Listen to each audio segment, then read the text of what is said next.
سب سے پہلے انسانی ہمدردی۔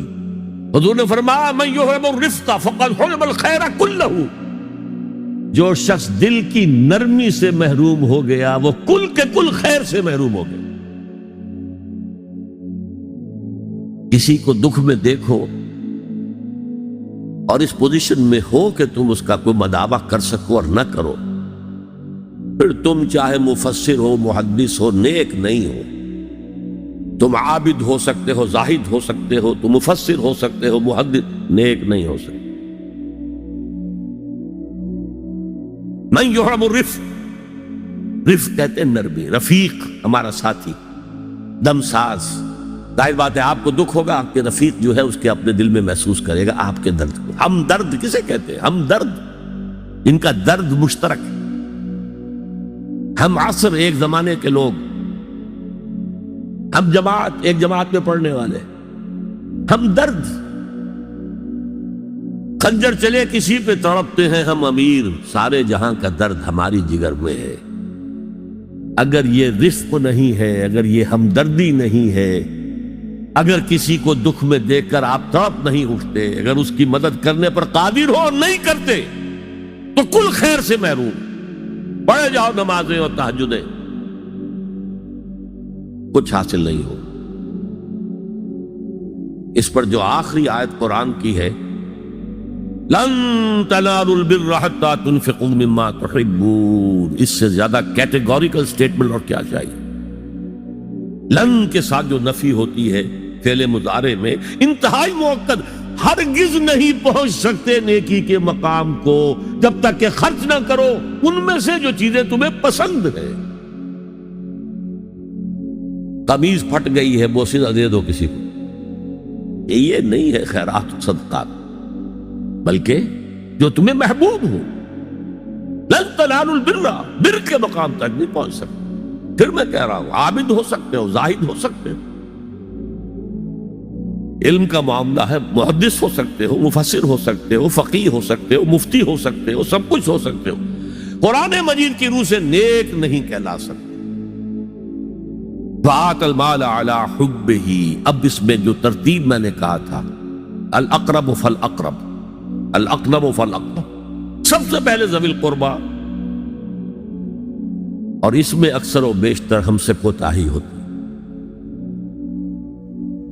دور دراز کے لوگوں کے ساتھ نیکی ہو رہی ہے، سگے بھائی کی بیوہ اور یتیم بچے جو ہیں وہ محروم ہیں، انہوں نے اس وقت یہ کر دیا تھا، یہ کر دیا تھا۔ ظاہر بات ہے کہ رشتہ داروں سے تو شکایتیں ہوتی ہیں، یہ تو ہمیشہ ہمارے مخالف رہے، جی ان کی ہم کیسے مدد کریں؟ اگر تو اللہ کے لیے دینا ہے تو پہلا حق ان کا۔ من عاب للہ وابغض للہ وآتا للہ ومنع للہ، اللہ کے لیے دیا ہے اگر تو اپنے اس نفس کی جو انتقام کا جذبہ ہے اس کو کچلو، اور جس کا سب سے پہلا حق ہے اس کو پہنچاؤ۔ حق بحقدار رسید، ذوی القربى والیتامى، جو بے سہارا رہ گئے، باپ کا سایہ نہ رہا، والمساکین، مساکین کسے کہتے ہیں؟ مسکنت کہتے ہیں کم ہمتی۔ آپ کو معلوم ہے آج کل ایک مرض کہلاتا ہے نیورستھینیا، آدمی دیکھنے میں ہٹا کٹا ہے، صحت مند ہے، لیکن اندر سے اس کی کوئی ہمت ایسے جواب دے گئی ہے کچھ کر ہی نہیں سکتا، وہ ہے مسکین۔ اسی لیے جو فرمایا گیا یہودیوں کے لیے، ضربت علیہم الذلۃ والمسکنہ، ذلت کے معنی بھی کمزوری، اور مسکنت کم ہمت، ہی ہمت ختم ہو گئی۔ تو جو اپنے پاؤں پر نہیں کھڑا رہ سکتا اس وجہ سے کہ اس میں وہ ہمت کم ہو گئی ہے، وہ بھی مستحق ہے۔ وابن السبیل، اور مسافر۔ پرانے زمانے میں آپ کو معلوم ہے نہ سرائے تھیں، نہ کچھ اور تھا، نہ ہوٹل تھے، پھر اگر کہیں راستے میں چوری ہو گئی، ڈاکہ پڑ گیا، تو آدمی جو ہے گھر میں خود ہے، کفیل ہے، اچھا ہے۔ اس وقت کی حالت ایسی ہو گئی۔ ہمارے ہاں بیگرز نے اسی کو ایک بہت بڑا بہانہ بنایا ہوا، جی میں آیا تھا وہاں سے اور یہاں سے، اور میری جیب کھٹ گئی، سب کچھ چلا گیا، اب مجھے واپس جانے کے لیے کرایہ چاہیے۔ اکثر و بیشتر جھوٹے کیسز ہوتے ہیں۔ اگر آپ کسی کو پکڑ لیں اور ساتھ لے کر کہیں تحقیق کراؤ تو وہ بھاگ جائے گا، پھر نہیں آئے گا اس مسجد میں۔ لیکن یہ کہ ابن السبیل یہ بھی ایک کھاتا ہے۔ والسائلین یہ ذرا تفصیل طلب معاملہ ہے۔ اسلام کی تعلیم بڑی متوازن ہے۔ ایک طرف سوال کی مذمت ہے، مت اپنا دستے سوال دراز کرو کسی کے سامنے۔ جو شخص ہاتھ پھیلاتا ہے مانگنے کے لیے، وہ اپنی عزت نفس کو ہتھیلی پر رکھ کر آپ کے سامنے پیش کر رہا ہے، اور آپ ٹھوکر مار دیتے ہیں اس کی عزت نفس کو۔ مانگو اللہ سے، اللہ کسی کے دل میں ڈالے تمہاری ضرورت پوری کر سکتا ہے، بغیر اس کے کہ تم کسی کے سامنے دستے سوال دراز کرو۔ تو سخت مذمت ہے، اور خاص طور پر بیگری جو ایک انسٹیٹیوشن بن گیا ہے، ایک پیشہ بن گیا ہے، وہ تو اسلام کی تعلیمات کے منافی ہے۔ اور جس طرح کی ہم خیرات بانٹتے ہیں، 5 روپے کا نوٹ دے رہے ہیں مانگنے والوں کو مسجدوں کے باہر، سمجھ رہے ہیں ہم نے حاتم طائی کی خبر کو لات مار دی، حالانکہ حقیقت میں آپ انسٹیٹیوشن آف بیگری کو سپورٹ کر رہے ہیں۔ کسی ایک کو لے لو، آؤ چلو مجھے اپنا گھر دکھاؤ، مجھے بتاؤ تم واقعی اس قابل ہو یا نہیں ہو، اور پھر اس کی مدد کریں، لمسم کریں۔ پھر وہ 5 روپے نہیں ایسی دیں کہ وہ کچھ اپنے پاؤں پر کھڑا ہو سکے۔ میں نے 1 روپیہ نہیں کہا، آج دیکھیں 1 روپیہ تو اب کوئی شے نہیں رہی، لیکن یہ کہ 5 روپے کا نوٹ بھی آپ نے تقسیم کرنے شروع کر دیے، یہ کیا ہے؟ والسائلین وفی الرقاب، لیکن دوسری طرف سائل کو جھڑکنا نہیں ہے۔ ولا اما سائل فلا تنہر، جھڑکو نہیں۔ اچھا بھائی نہیں، معاف کرو، میرے پاس اس وقت آپ کی مدد کے لیے کچھ نہیں ہے، میں کچھ نہیں کر سکتا۔ تو ان دونوں کے درمیان اصل میں معاملہ ہونا چاہیے، بلکہ یہاں تک بھی فرمایا سائل کو ضرور دو، چاہے وہ گھوڑے پر سوار ہو کر تمہارے دروازے پہ آیا، کیا پتا اس کی واقعی الجھن کیا ہے۔ تو سوال کی مذمت اور سائل کو جھڑکنے کی ممانعت، حتی الامکان خالی ہاتھ نہ لوٹاؤ، اس نے اپنی عزت نفس اپنی ہتھیلی پر رکھ کر تمہاری سامنے پیش کر دیا، اسے ٹھوکر نہ مارو۔ لیکن جیسا کہ میں نے عرض کیا، یہ انسٹیٹیوشن آف بیگری جو ہے یہ ایک علیحدہ شے ہے، بالکل اس کا اس سے کوئی تعلق نہ سمجھیے۔ وفی الرقاب، رقاب جمع ہے رقبہ، گردن۔ فک رقبۃ او اطعام فی یوم ذی مسغبۃ یتیما ذا مقربۃ او مسکینا ذا متربہ۔ فک رقبۃ، کسی کی گردن چھڑا دینا۔ اس وقت سب سے بڑی ایپلیکیشن اس کی تھی غلاموں کو، کنیزوں کو اپنے پیسے سے خرید کر آزاد کرنے میں۔ بہت بڑی نیکی، بہت بڑی نیکی۔ اور حضرت ابو بکر رضی اللہ تعالیٰ عنہ کے دفتر فضائل میں سب سے اونچا کام یہ ہے کہ جن غلاموں کو اور جن کنیزوں کو ستایا جا رہا تھا، their owners, their masters، ان کے آقا کو حق حاصل تھا، جو چاہے کریں ان کے ساتھ، قتل کرنے کوئی پوچھنے والا نہیں ہے۔ میں پہلے بھی عرض کر چکا ہوں، میری ملکیت ہے، جیسے میری بکری میری ملکیت ہے، میں نے اس کو ذبح کیا، گوشت کھا لیا، تم کون ہوتے ہو پوچھنے والے؟ میرا غلام تھا، میں نے قتل کر دیا، تم کون ہو پوچھنے والے؟ ان کو حضرت ابو بکر نے خرید کر آزاد کیا اور منہ مانگے دام دیے۔ حضرت بلال کے لیے امیہ ابن خلف نے اتنی بڑی رقم مانگی، حضرت ابو بکر نے کہا ٹھیک ہے لو۔ باپ نے کہا بھی، ابو قحافہ نے، ابو بکر کو کوئی غلام خریدنا ہی تھا تو کوئی طاقتور آدمی جو کام آ سکے کہیں، اس کو خریدنا چاہیے۔ مجھے کیا پتا ابو بکر کس لیے خرید رہا اور کس کے لیے خرید رہا۔ آج کے دور میں اس کی اپلیکیشن ہوگی، کوئی شخص جو ہے اگر قرض میں اس طرح جکڑا جائے کہ لاکھ ہاتھ پاؤں مارے نکل نہیں سکتا، اس کو کوئی لمپ سم مدد دے کر اس قابل کیا جائے کہ وہ پھر اپنے پاؤں پر کھڑا ہو جائے۔ یہ نہیں کہ اسے آپ ہر مہینے کچھ رقم دیتے رہے مینٹیننس کے لیے، نہیں، اس سے تو وہ اسی پوزیشن میں رہے گا۔ یہ بعض مائنورٹی کمیونٹیز کے اندر یہ معاملہ موجود ہے. کوئی بھائی اگر گر گیا ہے کاروبار میں تو اس کی پھر ایسی مدد کی جائے کہ وہ پھر آپ کی صف میں آ کر کھڑا ہو جائے. Respectable members of your community وہ اس شکل میں پہنچ جائے. یہ بھی فک و رقبتن اس کی ذیل میں آج کل آئے گا. اب اس کے بعد آیا وَأَقَامَ الصَّلَاةَ وَآتَى الزَّكَاةَ. یہ دو کیا ہیں؟ یہ عبادات کی شکل میں دو ستون ہیں جو ان دو چیزوں کو سپورٹ کرتے ہیں جو اب تک بیان ہوئی ہیں. ایمان کو تازہ رکھنے کے لیے نماز قائم کرو. ہر نماز ایمان کی تجدید ہے. اقیم الصلاۃ لذکری، نماز قائم کرو میری یاد کے لیے. اپنا عہد اللہ کے ساتھ تازہ کرو. ایاک نعبد و ایاک نستعین، اے اللہ ہم تیری ہی بندگی کرتے ہیں اور کرتے رہیں گے، تجھ ہی سے مدد مانگتے ہیں اور مانگتے رہیں گے. اپنے اس عہد بندگی کو تازہ کرو، ایمان کو تازہ کرو. الحمدللہ رب العالمین الرحمن الرحیم. ایمان باللہ تازہ ہوا نا. مالک یوم الدین، ایمان بالآخرہ تازہ ہو گیا. یہ ہے ایمان کو قائم رکھنے کے لیے، نیکی کی اس روح کو برقرار رکھنے کے لیے اللہ تعالی کی طرف سے یہ ستون ہے. الصلاۃ عماد الدین، دین کا ستون ہے یہ نماز. اس بحث میں اس کا مقصد کیا ہے وہ میں نے بیان کر دیا. بعد میں کیوں آ رہا ہے؟ یعنی کہ اصل شے ہے ایمان، اور ایمان کو سپورٹ کرنے والا ستون ہے نماز. عملی نیکی میں اصل شے ہے ہمدردی، ہمدردی میں مال خرچ کرنا، اور اس کے لیے ستون ہے زکوٰۃ. کم سے کم یہ 2.5% تو نکالو. بوتل کا کارک تو کھل جائے، پھر اور بھی دو اور بھی دو اور بھی دو. یہ تو obligatory ہے، یہ تو فرض ہے، یہ تو لازم ہے.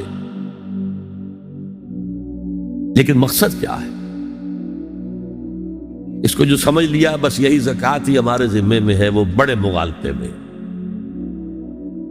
حضور نے فرمایا صلی اللہ علیہ وسلم ان فی المال حقا سوى الزکوٰۃ. اے مسلمانوں یہ نہ سمجھنا کہ بس زکوٰۃ ادا کر دی تو تمہارے مال کا سارا حق ادا ہو گیا. ان فی المال حقا سوى الزکوٰۃ،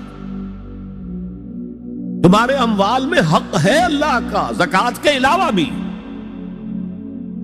اور پھر آپ نے یہ آیت پڑھی وَآتَى الْمَالَ عَلَىٰ حُبِّهِ ذَوِي الْقُرْبَىٰ وَالْيَتَامَىٰ وَالْمَسَاكِينَ وَابْنَ السَّبِيلِ وَالسَّائِلِينَ وَفِي الرِّقَابِ وَأَقَامَ الصَّلَاةَ وَآتَى الزَّكَاةَ. یہاں آتا زکوٰۃ تو ہے ہی ہے، اس سے پہلے جو آ رہا ہے یہ سرپلس ہے، اس سے آگے کی بات ہے، یہ ایڈیشنل ہے. اسی لیے جب انفقوا انفقوا انفقوا انفقوا انفقوا کی جو تکرار ہوتی ہے قرآن مجید میں، تو ایک جگہ پھر سوال کیا صحابہ نے کتنا خرچ کرے حضور؟ فرمایا قل العفو، کہہ دو جو بھی ضرورت سے زائد دے ڈالو. Don't accumulate, don't retain any thing.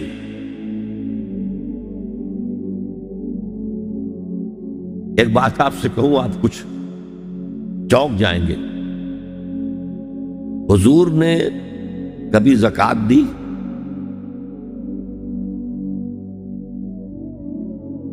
کبھی نصاب کے بقدر پیسہ آپ کے پاس جمع ہوا کہ آپ پر زکوٰۃ واجب ہوتی؟ ایسی عجیب بات ہے. ارکان دین میں سے ایک رکن سرے سے غائب. کبھی آپ نے مال رکھا ہی نہیں. حضور کا اسوہ ہم جانتے ہیں، مسواک کر لی ہے، پائچے جو ہیں ٹخنے سے اوپر کر لیے ہیں، یہ اسوہ ہے. ہاں ہے، یہ بھی ہے، ٹھیک ہے، سنت ہے. اسوہ تو یہ ہے. اور صرف آپ کا نہیں، جنہیں ہم کہتے فقراء صحابہ، ابو ہریرہ، ابو ذر، سلمان فارسی، علی رضی اللہ تعالی عنہم اجمعین، یہ فقراء صحابہ میں سے تھے، کبھی کچھ نہیں رکھا اپنے پاس۔ میں نے بتایا تھا آپ کو شاید کہ حضرت علی کی جب شادی ہو رہی تھی حضرت فاطمہ سے، کوئی مکان تھا ہی نہیں، کہاں لے کے جائیں؟ ایک انصاری نے ایک حجرہ دیا ہے اپنے مکان کا، اس میں حضرت فاطمہ ودا ہو کر گئی۔ He didn't have any home۔ ابو ذر وہ تو دوسری انتہا کو چلے گئے تھے۔ قانون یہی ہے، حلال سے کماؤ، اگر ایک حد سے آگے بڑھ جائے تو زکات دے دو، باقی تمہارے اختیار میں ہے، دینا چاہو دو، نہ دینا چاہو رکھو اپنے پاس۔ قانون اس سے زیادہ آپ کو پابند نہیں کرے گا۔ کبھی بھی آپ نے جبر نہیں کیا، ایمرجنسی میں بھی جبر نہیں کیا۔ ایک واقعہ آتا ہے کہ حضور کو کئی وقت کا فاقہ تھا، تھوڑی دیر کے بعد حضرت ابو بکر آئے، آپ نے چہرے سے پہچان لیا کہ فاقے سے۔ پھر حضرت عمر آئے، پہچان لیا کہ فاقے سے۔ شاید حضور خود اپنے لیے نہ اٹھتے نہ جاتے، اپنے دونوں ساتھیوں کو لے کر ایک انصاری کے باغ میں پہنچ گئے۔ انصاری کی عید ہو گئی، فوراً لا کر اس نے کچھ کھجوریں، کچھ انگوروں کے گوشے رکھے۔ اس کے بعد وہ دوڑا چھری لے کر کسی جانور کو ذبح کرنے کے لیے۔ یہ ساری تفصیلیں میں کیا بتا رہا ہوں؟ نال یہ نہیں تھا کہ مدینے میں سبھی فاقے سے تھے، موجود تھے جن کے پاس مال تھا، لیکن جبرن آپ نے کسی سے کچھ نہیں لیا۔ جب وہ چھری لے کر چلا، فرمایا دیکھنا کسی دودھ والے جانور کو نہ ذبح کرنا۔ بہرحال کچھ دیر کے بعد وہ گوشت پکا کر لایا، روٹیاں رکھیں۔ اس کے بعد حضور نے ایک روٹی پر چند بوٹیاں رکھ کر کہا یہ عائشہ کو دے آؤ، اسے بھی کئی وقت کا فاقہ ہے۔ اور پھر حضرت عمر کی طرف رخ کر کے کہا عمر یہ ہیں وہ نعمتیں جس کا حساب دینا پڑے گا اللہ کے ہاں۔ وَأَمَّا بِنِعْمَةِ رَبِّكَ فَحَدِّثْ، اور یہ جو فرمایا گیا الہاکم التکاثر میں نعمتوں کا حساب لیا جائے۔ وَلَتُسْأَلُنَّ يَوْمَئِذٍ عَنِ النَّعِيمِ، فرمایا یہ نعمتیں ہیں۔ تو یہ ہے اصل میں انفاق کا معاملہ، آپ کے اس پر چھوڑ دیا گیا ہے۔ جتنا بھی آپ میں جذبہ ہے، جتنا بھی آخرت کا یقین ہے، اتنا ہی آپ پسند کریں گے کہ آخرت کے بینک میں جمع کرائیں، یہاں کے بینکوں میں کیوں جمع کرائیں؟ یہاں کتنا دے دیں گے آپ کو؟ 10%، 20%، وہاں 700% ملتا ہے۔ 700% نہیں، 7000، 700 گنا۔ Why to keep it in these banks؟ حضرت مسیح کا جو پہاڑی کا واس بہت مشہور ہے، سرمن آف دا ماؤنٹ، بڑے پیارے الفاظ ہیں، میں آپ سے اپنا تاثر عرض کیے بغیر نہیں رہ سکتا۔ جہاں تک مواعظ کا تعلق ہے، جو حضرت مسیح کے مواعظ آئے ہیں ان سے اونچے واعظ کوئی ممکن نہیں۔ اسی میں یہ جملہ بھی ہے، دیکھو اپنا مال زمین پر جمع نہ کرو، جہاں چوری بھی ہوتی ہے ڈاکہ بھی پڑتا ہے، کیڑا بھی خراب کرتا ہے۔ آسمان پر جمع کرو جہاں نہ چوری کا اندیشہ، نہ ڈاکے کا خوف، نہ کیڑا خراب کر سکے۔ اس لیے کہ میں تم سے سچ کہتا ہوں کہ جہاں تمہارا مال ہوگا وہی تمہارا دل ہوگا۔ مال یہاں ہوگا تو دل اٹکا ہوا ہوگا، اور فرشتے اس طرح گھسیٹ کر کھینچیں گے آپ کی جان کو جیسے کہ سیخ پر سے کباب کھینچا جاتا ہے۔ اور اگر دل وہاں لگا ہوا ہے جس کے لاکھوں کروڑوں ڈالر سوئس بینکس میں جمع ہے، اسے کہا جائے نکل جاؤ پاکستان سے، اسے کوئی تکلیف ہوگی؟ نکل جاؤ فلاں ملک سے، ملک بدل کرتے تمہیں کیا تکلیف؟ میرے بینک کے اندر پیسے ہیں۔ البتہ جس کا باہر کچھ نہ ہو، اسے اگر یہ دی جائے سزا، اس کی تو جان پر بن جائے گی۔ تو یہ ہے انفاق کا معاملہ۔ اس میں یہ دو جو ہے، ایک قانونی سطح ہے، قانونی سطح یہ کہ حلال ذریعہ حرام نہ ہو، سود نہ ہو، جوا نہ ہو، فحاشی کو ذریعہ نہ بنایا جائے، منشیات کو ذریعہ نہ بنایا جائے کمائی کا، اور جو بھی آپ کے پاس ہے آپ نصاب کی سطح کے اوپر آ گئے تو 2.5% زکوٰۃ دے دو۔ قانون اس سے آگے آپ سے مطالبہ نہیں کرے گا، اگرچہ فقہا نے یہ فتویٰ دیا ہے کہ اگر کسی وقت جو فقراء ہیں ان کی ضرورتیں زکوٰۃ سے پوری نہ ہو سکے تو اس وقت کا امام، اس وقت کا خلیفہ وہ زبردستی بھی امراء کے مال میں سے مزید لے سکتا ہے زکوٰۃ کے علاوہ۔ لیکن کمال یہ ہے محمد رسول اللہ صلی اللہ علیہ وسلم کا کہ نہایت جانگ اصل تحریک جو تھی، انقلابی تحریک، اس میں بھی کبھی آپ نے جبر سے کام نہیں لیا۔ یہ آپ کی چوائس پر ہے، البتہ ایک معیار مقرر کر دیا، جیسے حضرت ابو بکر غزوہ تبوک کے موقع پر سب کچھ لے آئے تھے گھر میں جھاڑو پھینک کر۔ عام حالات میں یہ نہیں، ایک شخص آئے صحابی انصاری، میں اپنا سب کچھ اللہ کی راہ میں دینا چاہتا ہوں، فرمایا نہیں، تم چاہتے ہو کہ اپنے ورثاء کو غریب اور فقیر بنا کر جاؤ؟ اس نے کہا اچھا میں آدھا نہیں، آدھا بھی بہت۔ فرمایا 1/3 دیتا ہوں، فرمایا ہاں 1/3 کافی ہے۔